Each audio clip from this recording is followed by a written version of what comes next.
In a nutshell, the lymphatic system is a drainage system that removes excess fluid from body tissues and returns it to the bloodstream.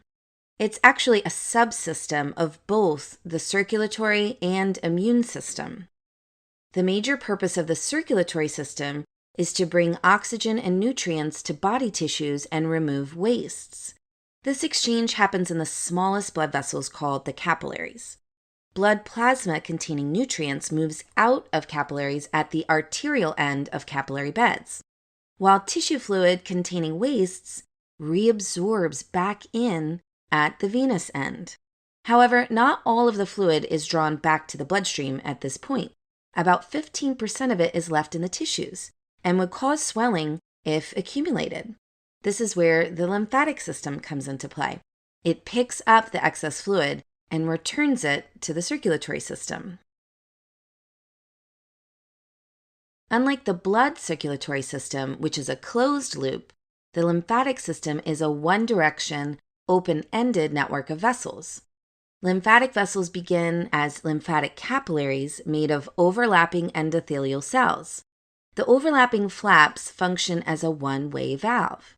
When fluid accumulates in the tissue, interstitial pressure increases, pushing the flaps inward, opening the gaps between cells, allowing fluid to flow in. As pressure inside the capillary increases, the endothelial cells are pressed outward, closing the gaps, thus preventing backflow.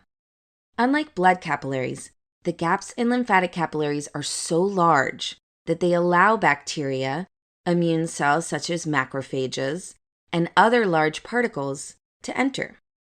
This makes the lymphatic system a useful way for large particles to reach the bloodstream.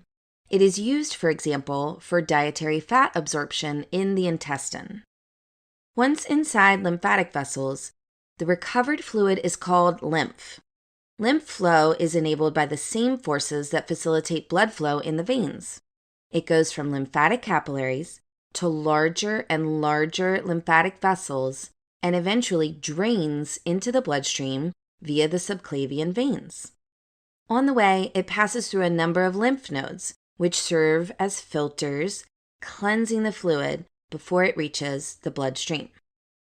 Lymph nodes are small bean-shaped structures scattered throughout the lymphatic network. They are most prominent in the areas where the vessels converge. Lymph nodes contain macrophages and dendritic cells that directly swallow up any pathogens, such as bacteria or viruses that may have been taken up from an infected tissue.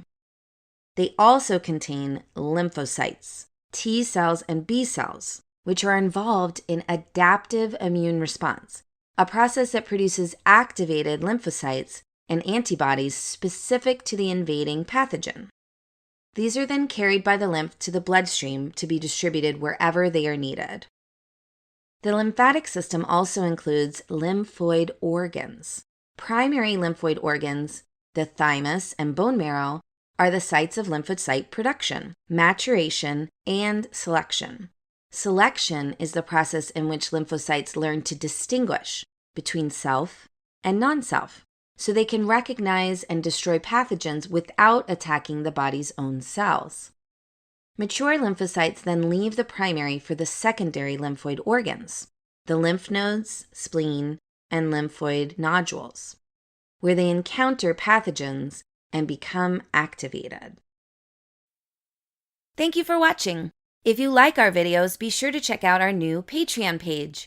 Patreon is a simple way for you to contribute to our production and get great rewards in return. Join us to make videos like these happen.